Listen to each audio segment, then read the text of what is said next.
냄새, 맛등의 변화가 일어나는 경우 이렇게 네 가지가 있어요. 화학 변화라는 것만 구분하면 되는데 자 하나씩 봅시다. 열과 빛이 발생하는 경우 양초의 연소. 양초는 성분이 탄소, 수소, 산소예요. 공기 중에 산소랑 결합하면 이산화탄소가 만들어지고 수증기가 생겨. C가 공기 중에 산소랑 결합해서 CO2를 만들고 그 다음 H가 산소랑 만나서 H2O를 만드는 거죠. 자, 그리고 저렇게 양초 겉에 흘러내리는 액체는 그 양초가 액체 상태로만 물리변화 일으키면서 내려가는 거죠. 하지만 양초가 타버리면 연소하면서 화학 변화가 일어나고 이산화탄소와 수증기가 생기면서 성질이 완전히 바뀌어버린다. 그래서 화학 변화다. 두 번째, 앙금 생성. 침전물이라고도 하죠. 염화나트륨 수용액과 질산은 수용액의 반응.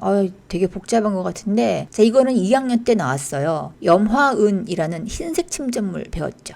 3학년 1단원 중간에 앙금이 또 하나 나와. 아이오딘화 납이라는 노란색 앙금이 나오는데 이걸로 한번 설명을 해봅시다. 지금 미리 같이 설명을 할게요. 자, 앙금이 생성되는 경우가 화학 변화야. 자, 이 아이오딘화 납이라는 물질은 노란색 앙금인데요. 이제 침전물이라고 하죠. 녹지 않고 가라앉기 때문에 앙금이라고 해요. 자, 아이오딘화 납은 아이오딘화 이온 2개랑 납 이온 하나랑 결합한 건데 저렇게 아이오딘화 납이라고 부르고 모형은 저렇게 생겼어요. 자, 이거 실험을 어떻게 하냐면 아이오딘화 납은 아이오딘화 이온하고 납 이온이 결합한 거니까 얘네가 들어있는 물질을 만나게 하면 저런 침전물이 생긴다는 거야. 자, 그래서 왼쪽 실험 그림을 보면 아이오딘화 칼륨 수용액 이제 물에 녹인 거야. 질산납 수용액 두 개를 섞어요. 그러면 아이오딘화 이온하고 납 이온이 서로 짝을 바꾸면서 결합한 게 노란색 침전물이다 이거죠. 자, 그러면서 여기다가 덧붙여서 뭘 이제 설명하냐면 자, 결과물 볼게요. 질산납을 점점 이제 양을 변화시키면서 실험을 해. 그러면 아이오딘과 칼륨은 똑같은 양이 있는데 질산납을 점점 더 양을 늘리면서 실험을 하면 침전물이 더 생기겠죠. 근데 어느 순간부터는 침전물이 더 이상 늘어나지 않아. 질산납을 더 넣어줘도 납 이온이 남아있을 뿐 아이오딘화 납 침전물을 더 이상 안 만들어. 왜? 필요 없으니까.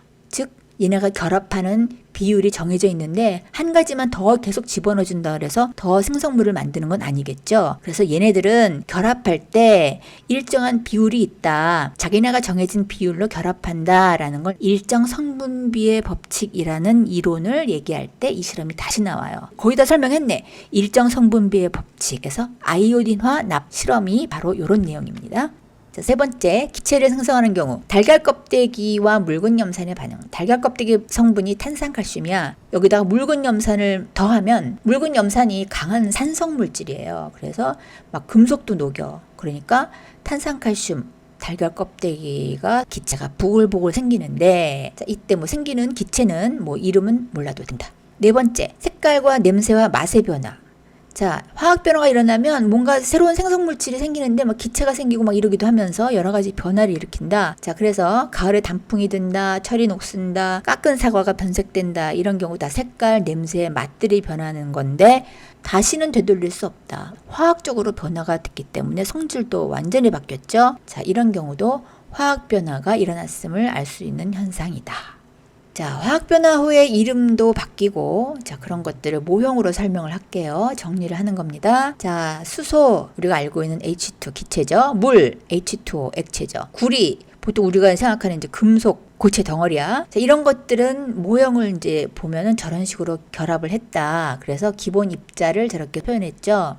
저거를 수소의 화학식, 물의 화학식, 구리의 화학식이라 그래. 근데 구리는 한 가지 물질이 여러 개를 형성하면서 커지는 거잖아. 그래서 한 종류 원소로 된 덩어리는 원소기호만 쓴다. 자, 그래서 CU가 구리의 분자식이다. 자, 그러면 우리가 알고 있는 물질들 화학식을 한번 쭉 보는 시간입니다. 자, 물과 과산화수소는 똑같이 산소와 수소로 구성되어 있는 물질이야. 근데 과산화수소는 뭐야? 과자가 넘친다는 뜻이야. 물은 H2개 산소 하나가 결합한 산화수소죠. 근데 물이라고 하지. 근데 이거를 과산화수소니까 산소가 과하게 넘치게 들어갔다는 거야. 그래서 산소가 하나 더 들어가서 H2개 산소 2개 H2O2를 만들면 얘는 과산화수소라고 한다. 자, 이런 게 2학년 때 배운 것도 있어요. 일산화탄소와 이산화탄소도 화합물을 두 가지를 만드는 거죠. 온도가 낮거나 해서 불완전 연소 때 만들어지는 게 일산화탄소인데 그래서 이산화탄소는 CO2고 일산화탄소는 CO라는 화합물이다. 자, 산화구리 2는 CU 2+짜리 하나랑 O 2-짜리 하나가 결합하는 식으로 하나씩 결합하는 CuO가 산화구리 2고, 자, 이런 모형으로 보여진다. 암모니아 화학식도 외워야 된다고 선생님 교재 앞에 써놨죠. 자, N 하나에 수소가 3개니까 NH3가 암모니아 기체다. 자, 염화나트륨도 얘네는 보니까 규칙적으로 결합해서 덩어리를 만들었어요. 뭐를 기본 분자로 할 거냐? 그냥 Na 하나랑 Cl 하나랑 결합한 결합 비율로 화학식을 나타내자. 그래서 1은 생략을 하고 보통 NaCl이라고 얘기하죠. 자, 암모니아 생성 반응 모형을 보면 질소, 수소, 암모니아 다 기체인데 이런 식으로 NH3를 만드는 거고, 자, 원자 가장 작은 알갱이 원자표를 바뀌었죠. 그래서 분자의 종류가 바뀌었죠. 그러면서 성질도 바뀌었으니까 이름도 새로 지어줬다.